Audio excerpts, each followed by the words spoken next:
And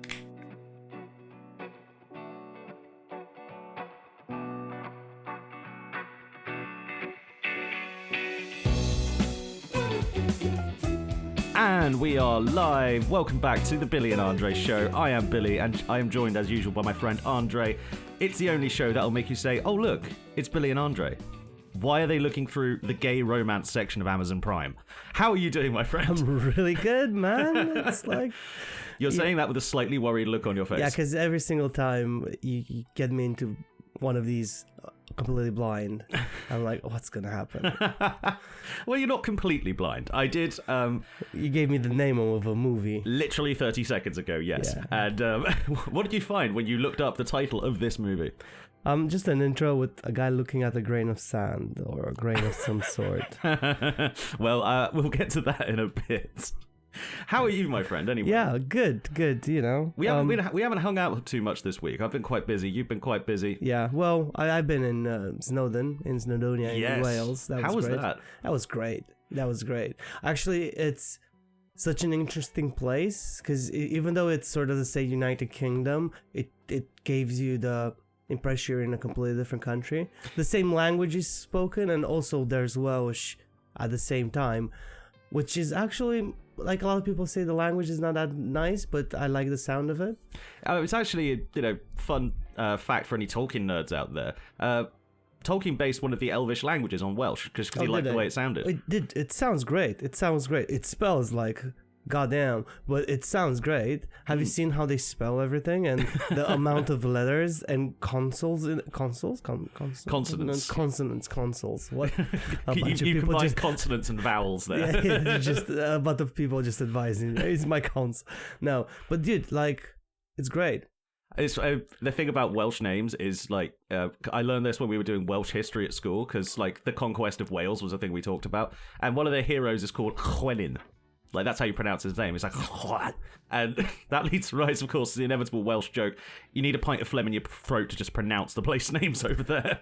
No, but listen, Welsh people, when we heard Welsh being spoken around us, it did not sound that aggressive. No. Because we don't speak the language, you make it sound aggressive, but it actually sounds quite pretty. Like, it is, in my opinion. It does. It's like I remember, like, for the making of documentaries of one of the Lord of the Rings films, I forget which one, but they actually, like, played, like, Galadriel's opening monologue. You know, I feel it in the earth, I smell it in the air, and they translated it into Welsh, and it sounds gorgeous. It probably does. It's like Vina Benavador, Vina Benavador. You know, it's like, whoa. Ugh. Did you just make that up? No. It's just roughly what it sounds like. Oh, okay. I thought you just... I'm like, why does he know that? If there's any Welsh speakers out there, they're like, what the fuck did he just like make a bunch of vowel face? Yes, I did. All right. I don't remember it off my head. I love it when you start strong on this podcast and just like insulting entire groups of people. Exactly. Like, I absolutely love it, man. Well, one group of people I'm not going to be insulting today is independent filmmakers, because we're doing movie reviews today, and... Well, you're doing a movie review. I'll just be here because I have not watched that movie. I know. I kind of wanted to have this conversation with someone who hasn't watched it, because it kind of... I want to see if I can describe it in a way that makes it sound appealing, despite the fact that this film is primarily about a serial killer who shoves things up his ass until they die. What? Yes, that is exactly the expression I wanted. Thank you. but you're not gonna make me watch it, right? You say that. I might intrigue you with the more than just the overall premise of this film. Okay. But indie cinema in general, like what happens with independent films is that there is an idea that's so out there, so insane, that mainstream cinema, like, you know, movie production houses just not going to touch it. I wonder why. Yeah, well, it leads to, you know, people making films on very, very short, small budgets, and this film is no exception. There's a couple of films that I sort of looked at, like, you know, what sort of other low budget classics have we got? And we've got stuff like Clerks, the first Kevin Smith film, made on a budget of $27,000 that he got by going into a bunch of credit card debt. Talking about Kevin's was it Kevin the guy with Silent Bob, right? Yeah, That was Silent Bob, yeah. So you know the movie Dogma, Yeah, which film. he made. So there were a bunch of people protesting outside his local cinema. Yes. And he there's a video like from like 8 years ago on the internet saying, oh, so they were protesting, so I convinced my wife and my best friend to go and protest as well with them. Yeah. And these were just Christians, Catholics, protesting his movie Dogma, and he made a sign super pretty, and one of his signs says, this dogma is dog shit. Yeah. And then whilst they were protesting, a lady comes up to him and says, you can't say that, we can't offend people. Right? And That sign is not very Jesus. Exactly. And he's like, so what do you want me to do? Because I can't just say dogma is. Yeah. Or dogma is dog. Yeah. Dogma is shit. That doesn't really help. So she's like, oh, can you delete some letters and shit? And he did. And then the sign said, dogma is dog shh. Which is hilarious. And he also got interviewed. Yes, you can find it online. It's hilarious to watch. Absolutely amazing. He's like, oh, what do you think? And the reporter, she's like, oh, he doesn't want to admit he just looks like him. Well, he was showing up protesting his own movie. It was a genuine baller move. Like, yeah, I mean, dude, the man's a legend. The man is a legend, despite the fact he hasn't made a good film in fucking ages. You know, he's a genuinely good guy. Well, no. I haven't seen like many Kevin Smith films since Clerks 2, I think. I'm not sure if they're going to make Clerks 3 or not. But I liked some of Clerks 2. I thought some of it was funny. Some of it was OTT. I'm just looking, as you talked, I'm just looking up what things he made. He's made so much shit. Like, the best thing legitimately the best thing he ever did was the Jay and Silent Bob animated series. That is fucking hysterical. If you ever get a chance to watch it, it's probably on YouTube for free somewhere. It's great. Check it out. There's only one season of it, I think. Was it Clerks TV show? I can't remember. But it was really fucking good. Those two work so well in like an animated format. It's just it's not even a joke. They do work well as a duo. Yeah, they do. And it's funny because he took the Silent Bob moniker, but he can't stop talking. Oh yeah, in real life he's a chatty motherfucker. Yeah. Like, he literally, I can't find anything good of his. Yeah, see, he kind of, he does his own thing, and sometimes he just smokes so much weed and has terrible ideas. This film was probably come up with in a similar sort of vibe, like in a haze of smoke. Probably. I mean, go on, Billy. Tell me about this amazing, horrible movie you found on Amazon Prime or wherever you found it. It's probably on Amazon Prime, isn't it? It is free on Amazon Prime. The story of this I wonder why it's free on Amazon Prime. Just Well, it got a bit of a bad luck streak because it was made in 2019 for the most part, and it was released in April of 2020 when everyone in the world was fucking locked down and couldn't go out to the cinema. So I mean, it's a good time to release things because people don't have a choice. Yeah, but they didn't have any streaming deals at the time, so he ended up releasing it like to theaters, but only about 4 of them were open, and like the film didn't really go anywhere. Critical reception was kind of mixed for reasons that we'll get into, but it was a pretty astounding feat for a movie that was made for less than the film Bronson. Okay, how much did the film Bronson cost? It cost $250,000 to make Bronson. Okay. These guys managed to do this film with $150,000, and it does not look like it at all. It looks like the latest Hollywood crime thriller. It's amazingly well shot. Billy, you would be surprised. I have no editing skills, but I still edit these videos. So I'm just saying, you can get DaVinci Resolve, and it kind of does the work for you. But there's tons of real classics that had really low budgets. Eraserhead only cost about $10,000. Yeah. El Mariachi, if you haven't seen that, Robert Rodriguez, his first film. I don't think so. I think it was basically the mariachi, the guy who plays guitar, gets his hand shot off and then kills a bunch of people. Great fucking film. Watch it. Watch the sequel as well. Once Upon a Time in Mexico, also really good. I think I saw Once Upon a Time in Mexico. It's a good film. It's Robert Rodriguez. It's splatty and fun, It's wild, out of this world sort of combat shit, which is what I always fucking loved about him. So, speaking of wild, out of the top worlds, though, Butt Boy is the name of the film that we will be talking about today. It came out like I said, in 2020, and it was the directorial debut of a man named Tyler Cornack, who also plays the bad guy in the film. Oh, fair enough. So it's a very, very small team and a very small. I believe he also wrote it as well.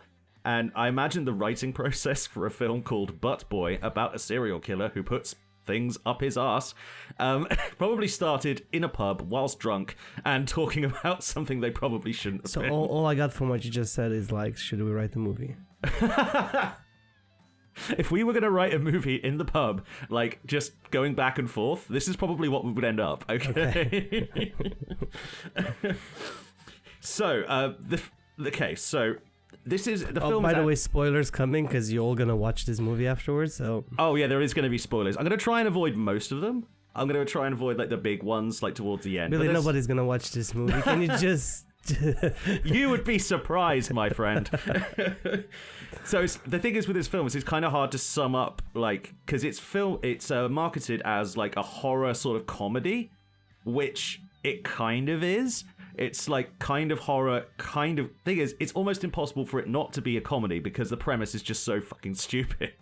Like, you can't make a serious crime film about like a serial killer who puts things up his ass. You can't do that. Except they kind of did. That's the thing with this movie. It's got a bit of a tone issue. I have a second question. How did you find this movie? Me and my erstwhile lovely partner who puts up with a lot of my bullshit, we were sat around eating breakfast, and I was like, we were deciding to have a lazy day. We're going to lay in bed and watch movies. So I was just scrolling through, like, you know, the You Might Like on, you know, Amazon Prime or whatever. And, like, I see a bunch of gay romance films, and I'm like, I could watch a gay romance. You know, it's been a while. So I'm scanning through the gay romance section, and this film comes up. So is it a horror? Is it a gay romance? It's got no gay romance in it at all. Okay. It's barely got any straight romance in it. Like, I was like, what the fuck? Why is this listed here? Like, it's just got Butt Boy in it, and they're like, oh yeah, that's a gay film. Put it in the gay category. Jesus Christ, they looked at the name and they're like, oh, yeah, okay, gay film, obviously. Like, no, it's completely not about that. So what you get from this film is sort of like, it's part like hard-nosed detective drama, part comedy, and then it's like a part like sort of humanistic like drama about addiction, if that makes sense. Okay. It's got a lot of shit going on. It sort of just mashes them together. Like, have you ever seen the film Bad Lieutenant? Yes. With the Nicolas Cage version or the original? I think the Nicolas Cage version. Yeah, where it's just like, shoot him again, his soul is still dancing. Yeah, like, great film. Like, it's kind of like that, but without the psychopath, with more empathy in it. You know, it's got more like humanistic elements. He's a serial killer. How do you have empathy? Well, that's the thing. Like, the first sort of 12 minutes are like this, you know, pre-credits. It's like an introduction to this guy's life. You see quite a lot from the perspective of the sort of serial killer, and it does kind of try to humanize him in some way. It's like, okay, so I'm going to just give you a little bit of the prologue of the plot. Okay, I'm listening. A man with a very, very boring job who kind of hates his work, kind of hates his life, kind of hates, you know, got a girl pregnant when he was younger, kind of regrets it. You know, he's married to this girl now, and he's just got like living this sad sort of existence. He goes to get a prostate exam. And during he really enjoys it. Yes. Okay. I'm so sorry. I ruined that. That's the first like joke. And then during sex with his wife, he tries to convince her to, you know, engage in a little bit of, you know, and she's like so not into it that she just like leaves. So from this point forward, he gets kind of addicted to shoving stuff up his ass without people knowing. So is he gay then? So he doesn't know how to come out as gay, or that is never mentioned. Actually, there's not even an implication of it. Isn't there a thing? Super off topic, as always. No, you go for it, dude. Isn't there a thing that you're not gay just because you want to shove shit out of your ass? Correct. You know, you're not. You're not. It's just you like it. And, yeah, it's a sensation thing, and it ties into like what I think is like the sort of moral of the story, which we'll get to in a bit. Okay, the story has a moral. Yeah, kind of. I'm not sure. You know, whilst we're talking, I'm just looking up shit about the movie. Of course, you won't find a whole lot. It's a very underground kind of film, which is kind of why I wanted to talk about it. You know? It's on Reddit, okay? Oh yeah, Reddit has lots of interesting things to say, but. So they do actually. Yeah. So this escalates, during the course of in a very short space of time, if I'm honest. Like, all of a sudden he goes from like, really enjoying just stuffing small things up his ass to like bigger and bigger things. Eventually stuff starts going missing around the house, remotes, paintbrushes, things like that. See, this is where the comedy comes in because it's just funny. I think he's serious. Yeah, I know. But the film makes it so serious and dramatic. It's like watching a guy descend into addiction, but he's just like putting stuff like awkwardly up his ass. So it's just like remote. He looks at the remote. Yeah, his wife can't find like her hair colors. Oh, dear remote, to them, I will do things to you. Yeah, to them. yeah. They have shots where he's like staring at objects, like inanimate objects, and like it's like you can hear like his heart's beating. It's like he's staring and it's like zooming into his face as he's like. And the next scene, he's like, the item is gone. Where has it gone? You know where it's gone. Listen, I can see why the director plays the main character. You can't convince anybody else to do this shit. It's like how you can be a really desperate actor, but you're like, you know what? Even though I'm desperate, I still have a slight amount of dignity. Yeah. The thing, it's like that Steve-O quote from about the first Jackass movie. He's like, dude, what's the fucking point of making a Hollywood movie if when everyone who sees the Hollywood movie goes, hey, I recognize you. You're the guy who shoved a car up his ass. That's an actual quote from Steve-O. But it's true, So obviously this escalates and escalates, and in a very short space of time, all of a sudden it goes to puppies. He puts puppies up his...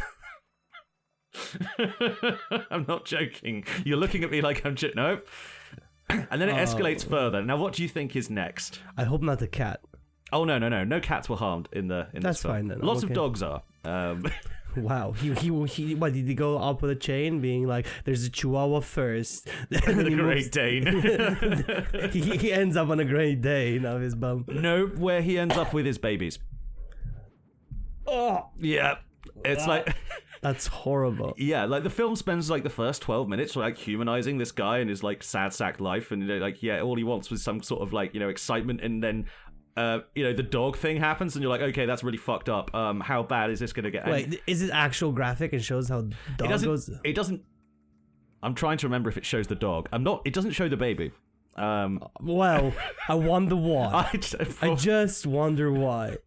Just the idea that he got away with the implication of shoving a child up your bottom. It's incredible. I know. Actually, showing video of how that happened. He didn't show video of how that happened. It just showed him like eyeing like a baby from across the park, and then it like wasn't his own baby. No, it wasn't. I mean, at least he has some sort of sense. Oh my God. He is the bad guy. This is the thing. Like, this... All right, go on, Billy, because so during this, like they're putting up missing person signs for the baby. He's helping out, even though he's got. And the end of the prologue is he tries to hang himself and it fails. So he ends up. Time skips forward to like 9 years later. 9 years later, so his like kid is like grown into like a 10-year-old or whatever. He's now he's now an AA sponsor.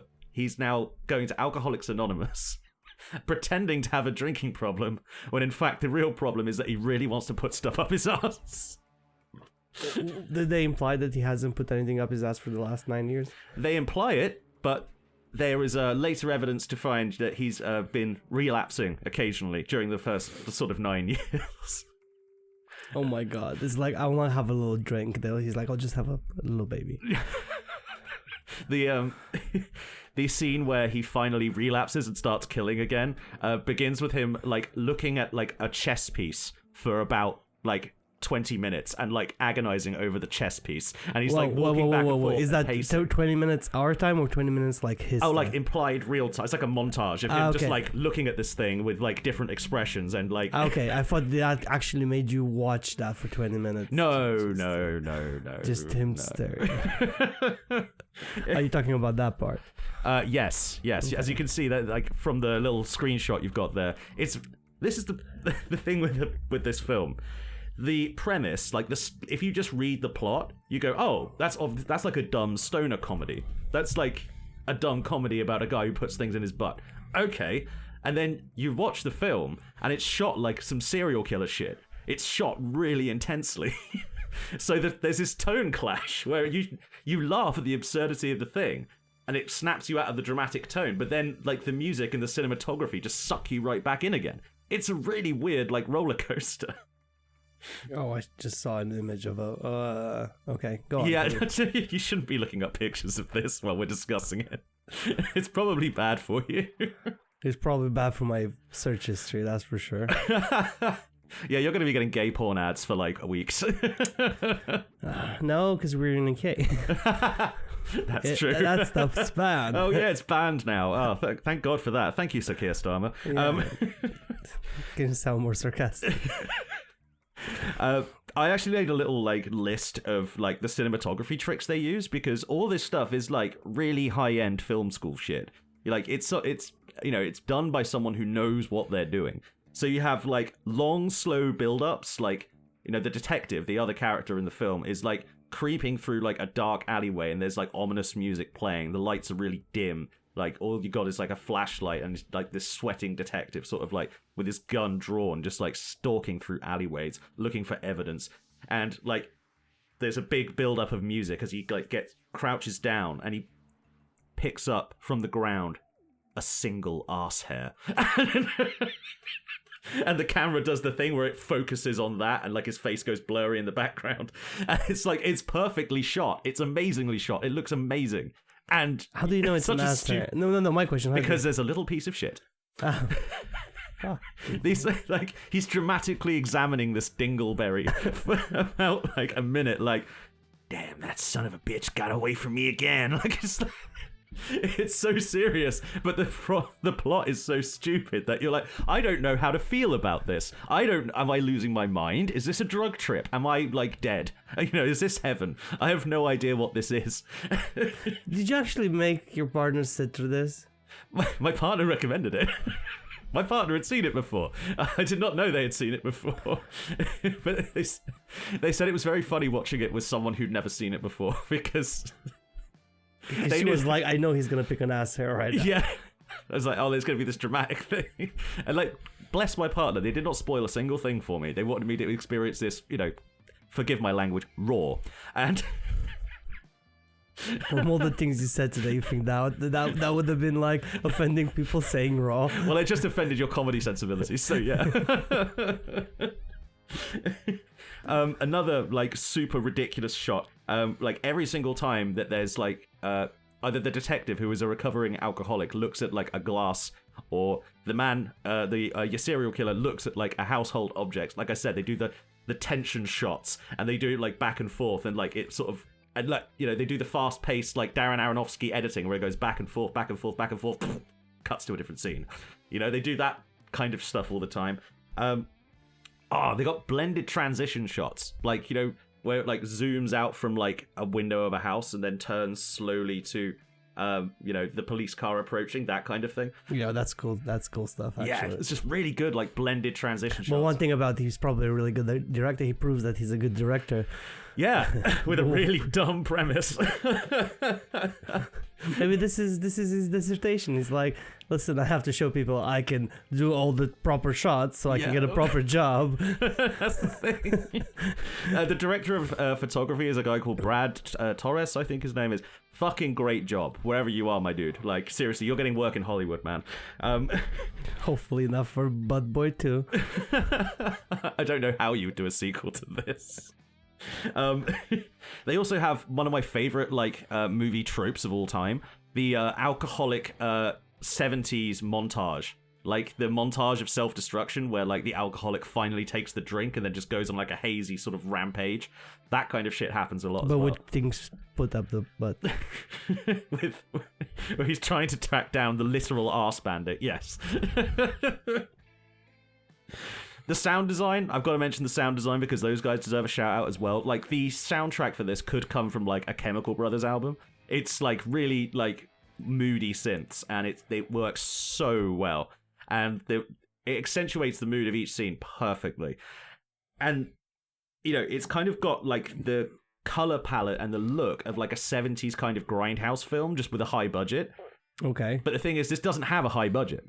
Like, that's the insane part of this to me. They did all of this for so cheap. So probably they just got a whole bunch of people that they're just looking for a way into Hollywood, and they're like, "You're good, dude, but nobody knows you. Can I interest you in my movie?" And they're like, "What did you just say to me?" What and is he's this like, movie? "My What are dude, you-" do you want to make money today? I know you're starving. You're living out of a shoebox, but you're really good at editing. Can you please help me out?" Get in this bitch. Get in my arsehole movie. Yeah. But yeah, like the whole visual like competence of the film. Like if you would be stoned, for example, it would be a great watch just on the visuals alone. Like honestly, you could put it up with, you know, Requiem for a Dream in terms of like editing and like, you know, the polish of it all. The thing is, every single time that the guy shoves something up his ass, you get sort of zapped back into reality. And it's like, oh yeah, I'm watching a movie about a serial killer who shoves things up his ass. That's insane. The whole idea is insane. The insane thing is that it keeps escalating from there. Like the stuff I described with like the baby and everything, that's just the prologue. That's just like the first, like the opening scene of the movie before the credits roll, before the opening credits roll. And from there, it just gets more and more insane. Essentially, Butt Boy turns into some sort of eldritch god. And have you ever seen Inuyasha, the anime? Yeah, I did see Inuyasha. You know the guy in who I can't remember his fucking name.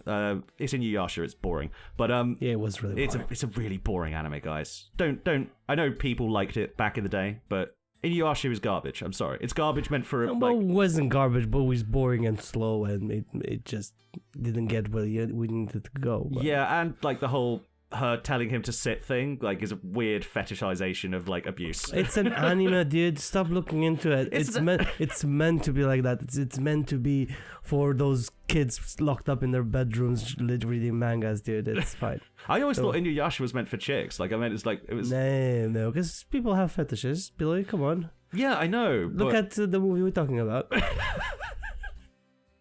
I don't know if this is a fetish movie or not. I don't think there's anything erotic I'm pretty sure it was any the guy's this. fetish. But so the production house, the guys that produced it, it's an actual, somebody actually produced, like there is a production company behind it, which... I believe it's his own production company. I think he started it himself. Oh, it's a 2007 company though. Oh, maybe 2017 company. It's called Tiny Cinema. I'm just looking up things about it because I'm so godsmacked somebody approved this movie. You know what I mean? Someone with nothing to lose approved this movie. Because they were like, oh yeah, just have my money. Go make have 150 grand. Yeah, have 150 grand. But still, 150 grand is nothing. Nothing in movie terms. Nothing. In terms Absolutely of how good nothing. it looks, like you'd be astounded. Like, you think they did it over a weekend because they couldn't afford to pay the people? They probably shot it all like in the space of about a week, and were just like, you know, indie coring it, like, you know, hardcore the entire fucking way. Indie cinema guys are freaks, man. They'll just do whatever to get the shot, you know. Yeah. But yeah, the guy in Inuyasha, that's where I was going with this. Yeah. The guy in Inuyasha who has to wear a glove because his hand contains a portal to hell. Like, and he like sucks up Inuyasha, not Bad Boy. Okay, go on. Yeah. Basically, this guy turns into that by the end of it. There's a great line where the detective is trying to persuade his boss to take the case seriously, and the boss just sort of says, so this guy is killing people by sticking them up his ass. And it's just like, yeah, that's pretty much it. I think it's making him stronger. It's like, wait, what is he doing? Is he absorbing their essence? Is he like consuming souls? Is he Cthulhu now? What the fuck is going on? So they did twist it in the sort of horror sort of. Yeah. You know, sort of Stephen King parallel universe. You have to eat happiness to become stronger bullshit. Kind of. I was just confused. I was like, how is it making him stronger? Is this like Dragon Ball Z? Like, the more punishment his asshole takes, the stronger it gets. Like, no, he enjoys it. It's not punishment when you enjoy what you're doing. I'm just saying. So he's just using the power of positive thinking. Yeah, he's like, shut, power. This is how I imagine it, man. I don't know. I'm not gonna watch it. You know, I'm not gonna watch it. I know you're not going to watch it because you're insecure, man. It's fine. I'm insecure. I'm insecure. What? What? I just don't want. Dude, I have so many other things to do. No, that's fair. This is like 100 minutes of like chaos and insanity. I think you should watch it with Carolyn. It'll be great. Yeah. Hey, babe, you want to watch a movie about the guy that shoves shit out of his ass? Well, no, he didn't shove shit out of his ass. Well, later in the film that happens. But anyway, I know. I think she'd enjoy it. Like, I don't know, man. she's probably listening to this. Like, would you enjoy it, Carolyn? Let us know in the comments. I just put her on the spot because that's what she likes. Hey, she watches anime. She's used to weird shit like this. Okay. I don't know. Even anime has to have a fine line where you don't cross. Does it? Does it really? No, it doesn't. No. It anyway. Does not. But yeah, the thing is, like, this movie would probably have like much better sort of like critical reception if it didn't have that sort of tone problem that I was talking about, where you start laughing at like the insane shit that he's just done with his own arse somehow, and you get confused as to the mechanics of how it works, and it sort of drags you out of the immersion for a bit. But then the music and the cinematography are so good, it sucks you right back into the drama. It's really mental. It's like a really intense like sort of experience. I'm trying to find out how much it earned in the box office while you're talking. But as I said, it probably didn't make very much money because it was only released to like 4 theaters. I don't think it was considered for any awards or anything, so it probably. Billy, which award would you give it to? I don't know. Golden Globe. Oh, you know what I'm gonna do with a Golden Globe? An actor straight on stage. Yeah. If I won an Oscar for this movie, that is exactly what I would do. I was like, excuse me, fella, just 1 second. Just the Oscars going straight. Just pull a lube out of the pocket. Like, sorry, gents. let me just slowly unravel the condom onto the Oscar like it's a banana. Oh my dude. We're so right, to hell. Give me the conclusion of the movie, because. Okay, since you're not going to watch it, basically what happens? There was an epic, and I mean an epic, like 2-stage drag-out war, like including gunfights and shit between the detective who's finally worked out what this man is, and the guy whose only weapon is his arse, which can now suck like dimensions through it. So his asshole became a black hole. Yes. Quite literally black as well. Yeah. It becomes like a force of nature that like pulls things in. So he basically sucks up in like an entire room and gets the detective, and he thinks, he thinks that he's safe. He thinks that, no one's ever going to find out about any of this, including, the child of his co-worker that he also, stuck up there in a fit of like relapse rage. He thinks this is all going to go away, but the detective, it turns out, is not dead. The things that go inside his butt are not dead. It's a parallel universe. It's a fucking hell dimension. It's like a dark hell dimension full of like, mucus and feces, and like farts are like natural disasters. It's a whole thing. Which is where the detective ends up spending the last 20 minutes of the movie. Oh, so is he crawling himself out of his ass? Well, it's not crawling. For some reason, his ass is so expansive and cavernous in the pocket dimension or whatever that it's like literally a cave system. So, so is the good guys winning? The good guy wins at the end by crawling out of his ass. By using the previously established habit of him always carrying a bottle of hot sauce. Oh, come on. Come on. Chekhov's hot sauce. Yes. No way. He sprinkles a little bit of hot sauce. I know you kind of enjoyed it because you don't know how you feel about it, but I'm telling you now, Billy, you really enjoyed this movie. I really did. Well, I feel that's fucking stupid. I am so sorry. I know you enjoyed it, but still. That's so fucking That's stupid. the thing. Like, I can't describe this movie because, like, the shooting, the lighting and everything of it just looks so good. You have to kind of watch it, like, to even like entertain this premise, but it works. Oh my dude. So yeah, the detective manages to escape from the man's arsehole with a feral child, which was the baby that got sucked up 10 years ago. It turns out the baby was actually his. and it's the reason that him and his ex-wife broke up and he became an alcoholic in the first place. And now he has rescued his own feral son from the bowels of this man. So the time actually progressed normally in his ass? Apparently so, yes. Okay. So Apparently it affects space but not time. Work that out, Einstein. I don't fucking know. I didn't think you could expand space like that. So how did this baby... Wait, I have questions. What are they eating? Oh, dude. Yeah. Oh, dude. The answer is exactly what you think it is. Oh, dude. Yeah. So they're basically tapeworms. So everything that goes up, if a human goes up the ass, they turn into tapeworms. Well, they kind of have to survive. Ew, man. Man, that's rank. It's I'm disgusting. so sorry. Yes. So rank. Oh. But there is a sort of specific reason, and it's a reason why I made a jab at you about being insecure earlier. I don't actually think that, dude. I love you, man. You know that. Uh-huh. But I think a lot of straight men have a particular insecurity around their arsehole. Okay. I think that is kind of what this film sort of metaphor is about, you know? Because I think you're overly looking into the metaphor of this movie, dude. I'm just saying. what is the point of watching dumb B-grade movies where a guy shoves several dogs and children up his anus if I can't overthink it? Okay, dude, just, you go for it, boo. You go for it. I think basically this is a sort of metaphor with like for straight men having insecure feelings about being touched in the anus. Every sort of, like, have you ever seen the Reddit, are the straights doing okay? No, I have not seen that. I've never been on that one. It's like, quite a lot of it is taken from r/r am I gay?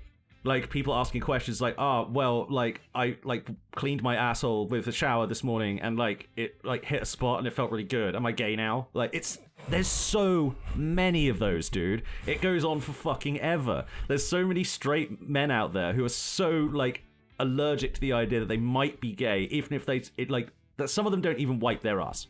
Some of them don't even wipe their ass. Oh, that's disgusting. You know? They think wiping your ass is gay. It's like, what the fuck is wrong with you people? That sounds like an Andrew Tate kind of thing to say. It kind of is. Yeah, I'm just telling you, you are gay. Fucking that idiot. Yeah, like, oh Jesus, like it basically is like the sort of hype, like the kind of guy who's like, oh well, no one touches my asshole and make you gay. Like people who think the opposite of what you said earlier, you know, because it's perfectly possible for in a straight and loving committed marriage to have anal intercourse with each other, both ways, both directions, and have it be perfectly fine. It's not gay. It's not gay at all. You know. Yeah. It's just nerve endings, man. It's just sensation.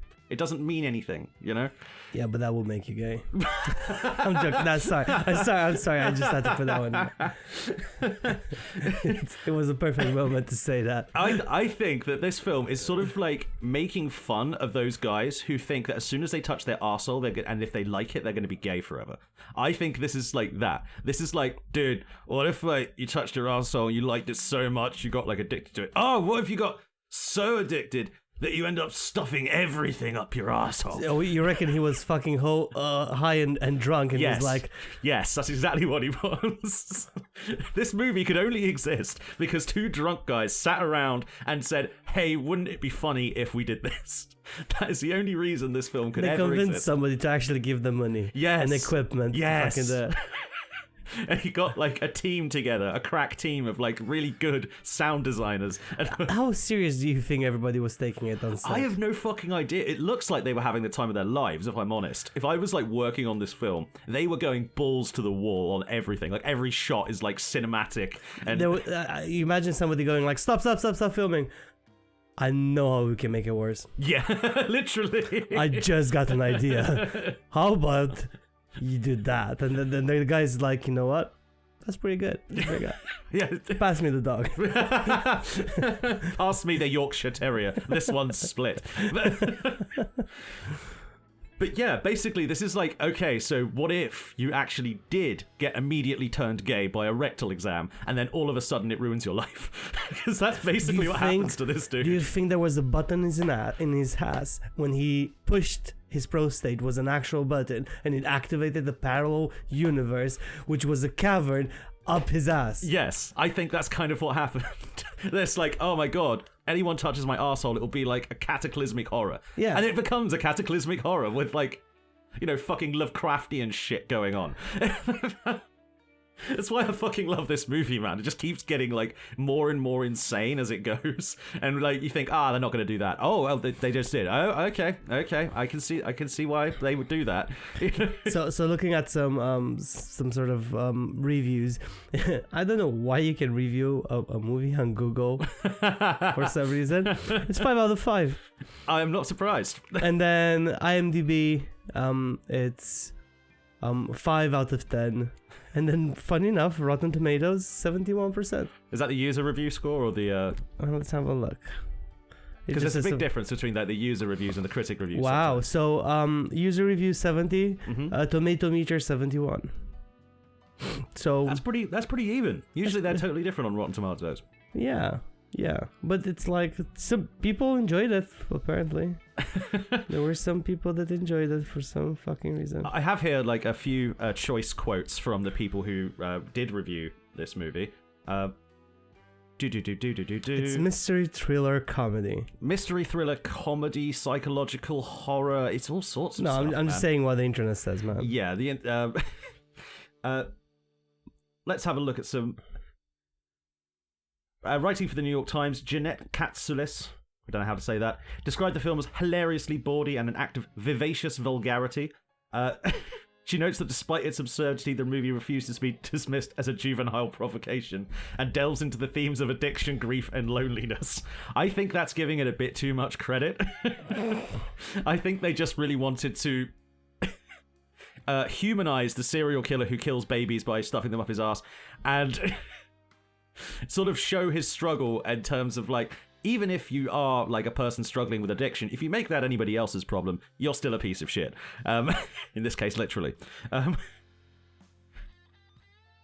In his review for the Hollywood Reporter, John DeFore criticizes the film as a juvenile gag and a constipated attempt at cult comedy. Oh, constipated. Yes, I know. I think that's a cheap gag, if I'm honest. Like, calling it constipated. I mean, it's not. It's sort of all there on the screen, man. It doesn't really hold anything back. So that's not really constipated. You could call it a diuretic attempt at cult comedy. That might be closer. But everybody who's sort of watched this says, well, there really isn't anything quite like it, because no film has had the balls to sort of take this kind of premise and do it as straight as they did it. No pun intended. Wow, dude, can you stop? Can you just stop? But I feel like there were some movies which were quite up there. Like up there? Oh, yeah. That was actually not intentional for once. Sure. Centipede, was it? How's it called? Oh, Human Centipede. Yeah, so that one tried to be like, oh, look at us, we're being edgy as fuck. We made the second part. Yeah. Again, who approved the second part of that movie? I don't know. But Human Centipede did, quite well for what it was, A disgusting fucking... Yeah, just stupid idea, executed quite badly, to be honest. This film would blow Human Centipede out of the water just in terms of production value alone.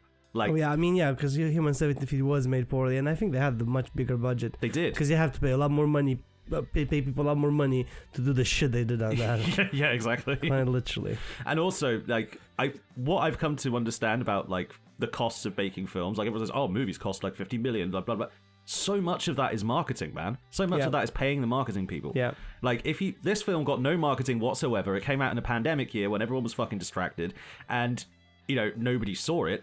But that's because they didn't spend anything on the marketing. They were just like, right, we're going to make this turd as polished as possible until it's... Wow, dude, can you stop with the puns? It's even much for me, man. Are you keeping a count of how many puns you do? I'm just looking 7. around. 7. Fucking hell. Oh, yeah. But the marketing budget for this was obviously nothing, so they put every single dollar they spent is on screen, and it just works. It just works really well as like grindhouse low budget cinema, and it's weirdly compelling in a way that I can't quite describe, because like at first you're just sort of watching to see how absurd this gets. Like you want to see where this goes, but by the end of it you're sort of like really invested in the detective's like struggle to sort of play this game of chess with the man who he knows is like killing people by sucking them into his asshole. That's the thing. I can't describe this film without people going, "What the fuck are you talking about?" No, you can't. You just generally can't. So, to try and I'm going to try and sort of sum up my thoughts on this movie. Feel free to throw in your 2 cents, despite not having seen it, Andrei. Okay. Going back to what I was saying about the metaphor, like this whole one of the critics I actually agree with, said that the film failed to sort of really explore the full psychosexual nature of this sort of addiction, like plot line it was going with. It doesn't really like explore why a man might become like this, you know, because all the context we have is he gets one finger up his ass and then boom, all of a sudden he's a mass murdering serial killer who with a magical arsehole.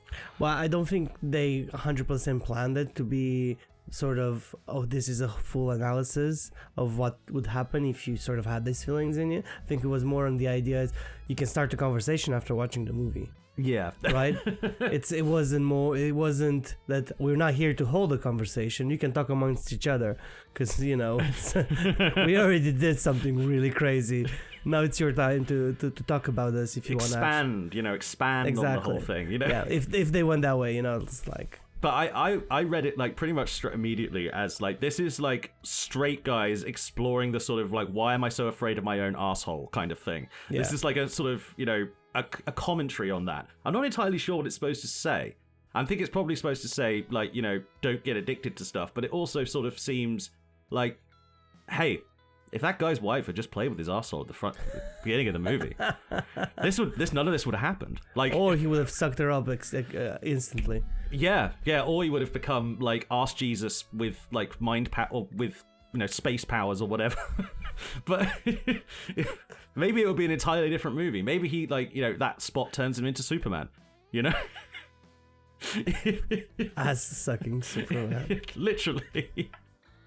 I was reading through the TV tropes page for this film because it has one, because everything has a TV tropes page, and there's a little note there that says, you know, I can understand why people think that this guy's evil, but at the same time, you know, how exactly can you do good with an anus that sucks things in? You can't really do good things with that, you know? It's the bird, this is the plane, it's anus, man. He's just sucking his way through the sky. Just by sucking clouds.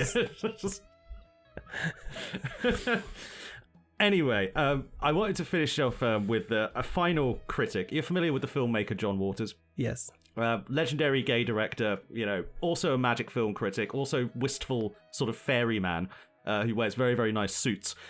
He said that this film was in his top 100 for films of the century so far. Oh, really? John Waters fucking loves this movie. And I think that's a good a recommendation as any to go see it. I mean, still not going to watch it, man. I know you're not going to watch it, dude, because of the metaphor. It's the metaphor, man.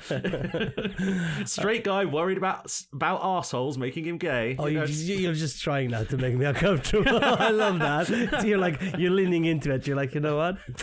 I'll make you really uncomfortable on fucking recording. Yes, I will. And I will make you watch this movie with, like, guilt and peer pressure and shit. I don't think we're going to watch this together, but we're not going to watch this together, no. That's not, I wouldn't do that to you, even though it would be very funny. Should we do that? Should we, like, do a react track to a movie sometime? Not this one, but something. Well, we were talking about a couple of movies we should watch back to back. That's true. Yeah, we never did Barbenheimer. We should do Barbenheimer. We should do Barbenheimer. We should actually do it, because like, there's, like, you know, Barbenheimer's like a long time ago now, but it's still worth watch. You know, still worth watching. Well, we haven't watched it yet because, you know, we're lazy and don't go to the movies enough. Yeah, cinemas are weird. Anyway, on that note, cinemas are weird. Indie cinema is really weird. This movie's fucking weird, but I encourage you all to go watch it. It is an audio-visual experience. Get your bros, get some beers out, get some, you know, maybe some other chemicals, something that's going to make colors pretty, you know. Watch this film like you would watch, you know, a bad movie, like an intentionally bad movie, but just, you know, pay attention to all the details because it's just so lovely to watch. Even though there's literally a car chase scene where a man tries to drive a car fast enough so that the anus does not catch him. On that note, thank you for listening. Please follow, subscribe, and comment on Billy's ideas. We'll see you next time. What did you think of the movie? Leave a like in the comments. And we'll be back next week with something probably a lot less silly. Probably not. Bye-bye.